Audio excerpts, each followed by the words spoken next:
दोस्तों, आप हैं हमारे JCJ यूट्यूब कॉमेडी चैनल पर। यहाँ पे हम आपको दिखाते हैं कॉमेडी के चुटकुले। जैसा कि दोस्तों, आज की इस तनाव भरी ज़िंदगी में दिन भर हम इतने तनाव में रहते हैं, तो हम आपके लिए लेकर आए हैं कुछ ऐसे चुटकुले हंसते गुदगुदाते जिनसे आपके कुछ पल हंसते गुनगुनाते निकल जाए। एक दिन भगवान ने आदमी की पूरी मेमोरी डिलीट कर दी। फिर भगवान ने उससे पूछा, क्या तुम्हें कुछ याद है? उसने अपनी पत्नी का नाम बता दिया। भगवान बोले, अरे यार, सब कुछ डिलीट कर दिया लेकिन वायरस फिर भी रह गया। इतनी मेहनत करो कि एक दिन ये बोल सको कि ड्राइवर, हेलीकॉप्टर निकाल, चाय पी कर आते हैं। टीचर, राजू, तुम परिंदों के बारे में सब कुछ जानते हो? राजू, हाँ गुरुजी।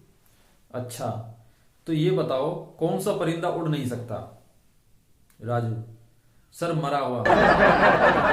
अगर आपका बेटा जिस दिन हेलो हेलो हेलो कहता हुआ बाहर निकल जाए तो समझ लेना आपकी बहू का फोन है। मैंने बच्चे से पूछा, आज आंगनबाड़ी क्यों नहीं गए? बच्चे ने क्या जवाब दिया, कल मुझे तोल रहे थे इसलिए नहीं गया, पता नहीं क्या पता आज बेच देते। एक लड़का रोज सुबह लेट उठता था। एक दिन वह जल्दी उठ जाता है। उसके पिताजी बोलते हैं, वाह मेरे बेटे, वाह मेरे शेर।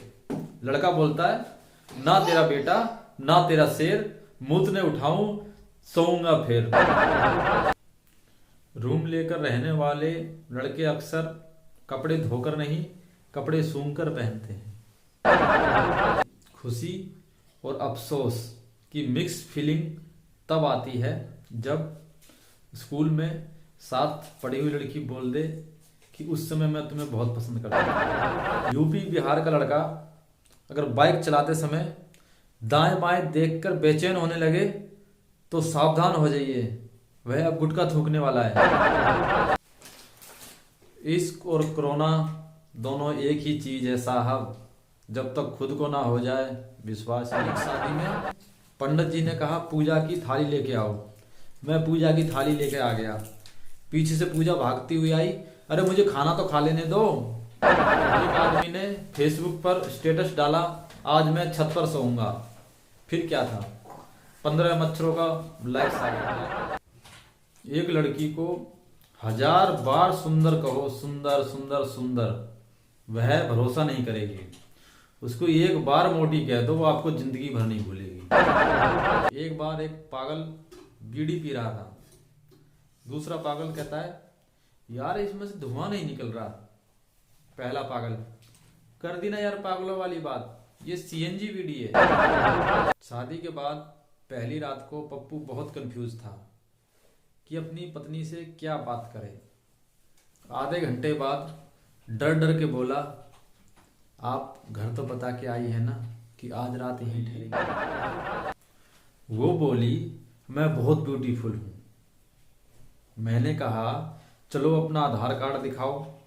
बस उसी दिन से नाराज था। पति ने ऑफिस में बैठे बैठे फेसबुक पे पोस्ट डाला, उड़ता फेरू मस्त गगन में। तभी पत्नी का कमेंट आया, धरती पे आते ही सब्जी ले आना भवन में, वरना एक भी बाल ना बचेगा चमन में। ये जो तुम फेसबुक पर रोज रोमांटिक शायरियां लिखते हो,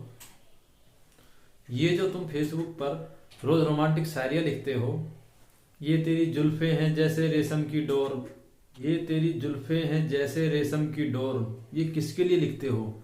पति, पगली तेरे लिए ही लिखता हूं जानू। पत्नी, तो फिर वही रेशम की डोर कई बार दाल में आ जाती है तो फिर इतना चिल्लाते क्यों? एक बार कुछ अमीरों की चर्चा चल रही होती है। उस चर्चा में सभी अमीर लोगों से पूछा जाता है, हाँ मेरा बाथरूम 70 लाख का, किसी ने कहा 5 लाख का, किसी ने कहा 30 लाख का। और जब यही बात गांव के एक आदमी से पूछी गई तो उसने जवाब दिया, मैं सुबह लोटा लेकर जिस खेत में जाता हूँ उस खेत की कीमत 7 करोड़। ऐसे बाथरूम तो हम रोज बदलते हैं। टू पापा, पिताजी, मैं आपको बहुत दिनों से एक बात बताना चाह रहा हूँ। पिता, क्या? पप्पू, पिताजी वो फेसबुक पे मैंने कई फ्रॉड आईडी बना रखी है। पिता, हरामखोर, कभी कुछ सीधा काम भी कर लिया कर, हमेशा उल्टे ही काम करता है। पप्पू, नहीं पिताजी, मैं एक्चुअली आपको बताना चाह रहा था, आप पिछले 5 दिनों से जिस पिंकी से चैटिंग कर रहे हो वो फर्जी आईडी मेरी है। सुनो जी, आज ऑफिस से जल्दी आ जाना, मूवी देखने चलेंगे। पति, नहीं आया तो? बीवी, अगर टाइम से आए तो बीजेपी के चुनाव चिन्ह से स्वागत करूंगी, और अगर लेट आए तो कांग्रेस के चुनाव चिन्ह से, और अगर नहीं आए तो केजरीवाल का चुनाव चिन्ह गेट के पीछे पड़ा है। अब हम आपको एक देहात का किस्सा सुनाने जा रहे हैं। एक देहात की बात है। एक लड़की वाला अपनी लड़की के लिए लड़का देखने जाता है। उन्होंने लड़के के पिता से पूछा, लड़का क्या करता है? वो बोले, वो तो सीए हैं। अच्छा, लड़की की बहन क्या करती है? वो भी सीए है। अच्छा, लड़के की माँ क्या करती है? वो भी सीए है। अच्छा, घर में सब सीए हैं, तो आप क्या करते हो? अरे मैं तो कटिंग करता हूँ, वो बाकी सब सीए हैं। एक टेढ़े मेढ़े पाइप में से एक तार निकालने की कोशिश कर रहे थे। उन्हें 4-5 दिन हो गए, लेकिन कामयाबी नहीं मिल रही थी, और पप्पू रोज यह देखता था। एक दिन वो बोला, साहब मैं कुछ करके देखूं, मैं ट्राई करूं? वो इंजीनियर बोले, अरे जब हमसे नहीं हो पाया तो तू क्या करेगा? कहा, नहीं साहब, एक मौका दो मुझे। उन्होंने कहा, चलो ठीक है। पप्पू गया, एक बड़ा सा चूहा पकड़ के लाया, उसकी पूंछ पर उसने वो तार बांध दिया और चूहा को पाइप में छोड़ दिया। चूहा निकल के दूसरे साइड से निकल गया। फिर तब जाकर इंजीनियर को पता चला, साला ये सब डिग्री विग्री तो मोह माया है। चूहा भांग की 4 गोटी खाकर मस्त था। जय जय शिव शंकर, कांटा लगे ना कंकर, इस गाने पे मस्त होकर झूम रहा था। तभी बिल्ली आई और बोली, अगर ये शिव जी का मेला ना होता आज मैं तुझे खा जाती। चूहा, अकाल मृत्यु वो मरे जो काम करे चंडाल का, काल भी उसका क्या करे जो भक्त तो महाकाल का। एक बार एक मुसाफिर रेल में यात्रा कर रहा होता है। वह शौचालय में फ्रेश होने के लिए जाता है। वहां जाकर वो देखता है जो डब्बा था वो एक जंजीर से बंधा हुआ था, तो और उसकी लंबाई बहुत कम थी। तो वह रेलवे से कहता है कि इस डब्बे की जो जंजीर की लंबाई है वो बहुत कम है, जिसकी वजह से यह मुकाम तक पहुंच नहीं पा रहा है। रेलवे का जवाब आता है, डब्बे की जंजीर की लंबाई पर्याप्त मात्रा में है, कृपया अपने मुकाम को डब्बे तक ले जाएं।